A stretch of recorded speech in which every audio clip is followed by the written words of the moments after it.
بسم اللہ الرحمن الرحیم۔ ایک حدیث سن لیجئے۔ رمضان المبارک میں اللہ رب العالمین کی طرف سے بندوں کی بخشش کے بے شمار اسباب عام کر دیے جاتے ہیں، اور جو شخص بھی یقین کامل اور ثواب کی حصول کی نیت سے کوئی بھی عمل خیر یعنی ثواب کا کام انجام دیتا ہے، اسے قبولیت نصیب ہوتی ہے اور وہ عمل اس کے پچھلے گناہوں کی بخشش کا سبب بن جاتا ہے۔ سیدنا حضرت ابو ہریرہ رضی اللہ تعالیٰ عنہ سے مروی ہے کہ نبی اکرم صلی اللہ علیہ وسلم نے ارشاد فرمایا، جو شخص ایمان اور ثواب کی طلب کی نیت سے رمضان کا روزہ رکھے اس کے پچھلے گناہ بخش دیے جائیں گے، اور جو شخص ایمان اور اخلاص کے ساتھ رمضان میں عبادت کرے اس کے گزشتہ گناہ معاف کر دیے جائیں گے۔ اسی طرح جو شخص شب قدر میں ایمان و احتساب کے ساتھ عبادت میں مشغول رہے اس کے بھی پچھلے گناہ معاف کر دیے جائیں گے۔ اس حدیث میں دو لفظ آئے، ایک ایمان، دوسرا احتساب۔ ایمان کا مطلب ہے اللہ کی عطا پر یقین کامل ہو، اور احتساب کا مفہوم یہ ہے کہ روزہ ثواب کی نیت سے رکھا جائے اور ہر ایسی بری بات سے بچا جائے جس سے روزہ کے ثواب میں کمی آ جاتی ہے۔ اسی طریقے سے ایک طویل خطبہ ہے، اس طویل خطبے کے اندر آخر کے اندر فرمایا، اے لوگو، اس مہینے میں 4 چیزوں کی کثرت رکھا کرو۔ نمبر 1 کلمہ طیبہ لا الہ الا اللہ، دوسرا استغفار، تیسرا جنت کی طلب، چوتھا آگ سے پناہ۔ مشکات کی حدیث ہے، بڑی حدیث ہے، بڑا خطبہ ہے یہ حدیث کا، اور اس کے آخر میں بتایا تھا۔ اس کے لیے بہتر ہے کہ یہ جامع دعا ہے، لا الہ الا اللہ نستغفر اللہ ونسألک الجنت ونعوذ بک من النار۔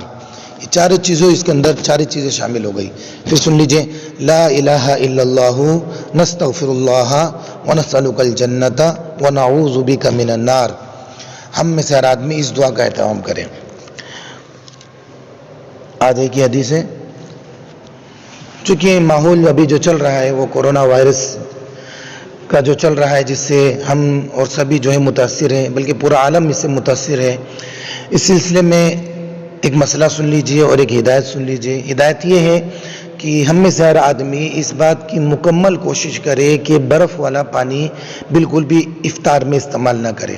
عام طور پر اس وقت جو ہے ایسا رہتا ہے، ایسا جی کرتا ہے کہ ٹھنڈے سے ٹھنڈا پانی پیے، اس کے لیے کئی طرح کے مشروب تیار کیے جاتے ہیں اور جو ہے برف والا پانی استعمال کیا جاتا ہے۔ لیکن ابھی کورونا وائرس کا زور ہے، سبھی حضرات سے درخواست ہے کہ بالکل بھی برف والا پانی استعمال نہ کرے، کیونکہ جو علامت بتائی جا رہی ہے وہ جیسے زکام کا لگنا، سر درد ہونا، بخار کا ہونا، یہ چھینکوں کا آنا، برف والے پانی سے ان چیزوں کے ہونے کا زیادہ امکان رہتا ہے۔ اس لیے سب سے درخواست ہے کہ جو برف والا پانی استعمال نہ کرے۔ اسی طریقے سے ایک سوال یہ پیدا ہوتا ہے کہ کورونا وائرس کی ٹیسٹنگ کرانا رمضان المبارک کے روزے کے درمیان میں کیسا ہے؟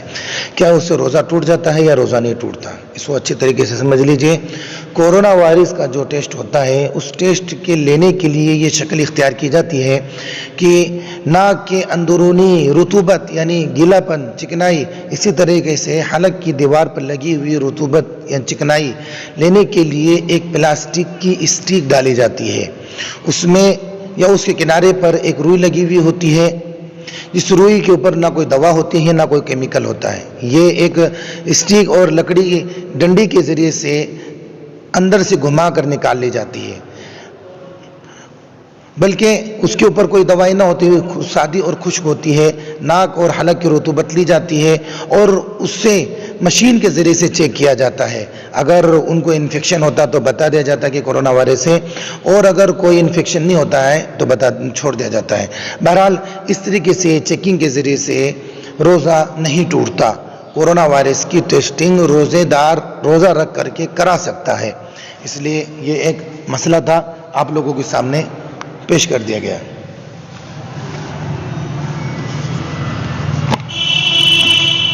اسی طریقے سے روزے کی حالت میں خود بخود قے کا ہونا، خود بخود اگر روزے کی حالت میں الٹی ہو جائے تو چاہے سے منہ بھر کر ہی کیوں نہ ہو، اس سے بھی روزہ نہیں ٹوٹتا۔ اچھے طریقے سے سمجھ لے اس کو.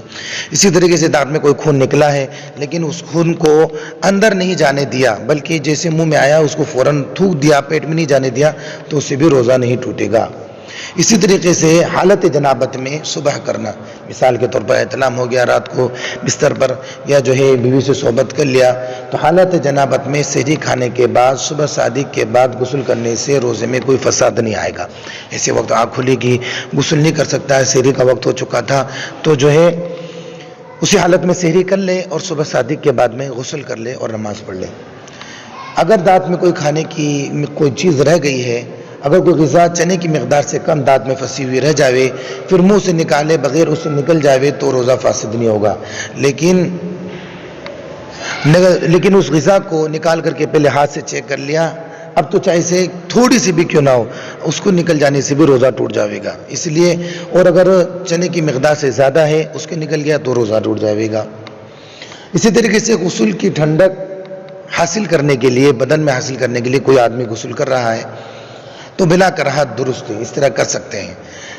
پانی سے کلی کرنے کے بعد میں منہ میں جو تری لگی ہوئی ہے, منہ میں عام طور پر اب کوئی آدمی کلی کرے گا تو ظاہر سی بات ہے کہ پوری تری تو منہ سے تھوک کے ذریعے سے نکال نہیں سکتا, تو جو ہے کسی نے کلی کی اور منہ میں تری رہ گئی, اب وہ تری اگر حلق سے نیچے اتر جاتی ہے, پورا منہ صاف کرنے کے بعد بھی کوئی تری رہ جاتی ہے, اس تری کے منہ میں گلے سے نیچے اترنے سے روزہ نہیں ٹوٹے گا. اسی طریقے سے ایک مسئلہ اور سمجھ لیجئے کہ اس کے لیے ایک میں ضابطہ بتا دوں روزے کے ٹوٹنے کے اعتبار سے. میں 3-4 ضابطے آپ کے سامنے پیش کروں گا. ایک ضابطہ یہ سن لیجئے کہ کوئی بھی چیز پیٹ یا دماغ میں, اس ضابطے کو اچھے سے سمجھ لو, آگے کے لیے سارے مسائل کے لیے آسانی ہو جائے گی.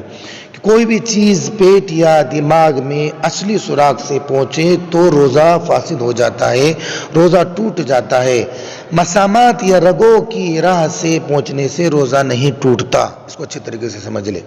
کوئی بھی چیز پیٹ یا دماغ میں اصلی سوراخ سے پہنچے تو روزہ فاسد ہو جاتا ہے. مسامات, سوراخوں اور رگوں کے راستے سے پہنچنے سے روزہ فاسد نہیں ہوتا. لہذا اگر کوئی آدمی آنکھ میں دوا ڈال رہا ہے یا سرما لگا رہا ہے تو روزہ فاسد نہیں ہوگا, چاہے اس سرما یا دوا کا اثر جو ہے تھوک یا ناک میں محسوس ہی کیوں نہ ہو جائے. کیونکہ جو ہے یہاں تک کہ منہ میں سوراخ میں منہ میں کیوں نہ ہو, کیونکہ یہ جو سرما اور دوائی ڈالا ہے نہ تو منہ سے گئی ہے, نہ دماغ, نہ تو منہ کے سوراخ سے گئی ہے, اور نہ ہی دماغ کی طرف اس کا اثر جا رہا ہے. اسی طریقے سے انجیکشن لگانے سے بھی جو ہے روزہ نہیں ٹوٹے گا. لیکن کان یا ناک میں دوا ڈالا یا تیل ڈالا یا ناک میں پانی ڈال کر کھینچا اور حلق تک پہنچ گیا, یا جو ہے پاخانہ کے راستے سے دوا چڑھائی, یا عورت نے پیشاب کی راہ میں پیشاب کی جگہ میں دوا رکھی ہوتا کوئی بیماری کی وجہ سے, یا تیل ڈالا, ان تمام صورتوں میں روزہ فاسد ہو جائے گا, کیونکہ یہ چیزیں اصلی سوراخ سے پیٹ میں چلی گئی. عورت کی شرمگاہ کا, مرد کی شرمگاہ نہیں, کیونکہ مرد کی شرمگاہ گویا کہ ایک طریقے سے وہ بھی جو ہے مسامات سوراخ مانا جائے گا, منفذ اصلی نہیں مانا جائے گا, اصلی راستہ نہیں مانا جائے گا. لیکن اگر کان میں پانی خود بخود چلا گیا تو اس سے روزہ نہیں ٹوٹے گا, کیونکہ اس صورت میں بہت بڑا حرج ہو جائے گا. لیکن اگر کوئی جان بوجھ کر کے کوئی دوا یا پانی جو ہے کان میں ڈال رہا ہے تو روزہ فاسد ہو جائے گا. اسی طریقے سے بواسیر کے جو مسیں, بواسیر والے بھی سن لے اچھے سے, بواسیر کے مسوں پر دوائی لگانا اس سے روزہ نہیں ٹوٹے گا, اس لیے کہ وہ مسیں حقنے تک نہیں پہنچتی, اندر تک نہیں پہنچتے. البتہ اس کو بھی اور اچھے سے سمجھ لو, مسیں جو باہر ہیں نکلے ہوئے ہوتے ہیں اس کے اوپر دوائی لگانے سے روزہ نہیں ٹوٹتا. ہاں, اگر اندر کی طرف حصے کی طرف کوئی آدمی کسی انگلی کے ذریعے سے کوئی دوائی لگاتا ہے تو روزہ ٹوٹ جائے گا. اسی طریقے سے کانچ بیت الخلاء کے راستے سے کسی کی کوئی جو ہے کانچ یا آنت نکل جاتی ہے تو اس سے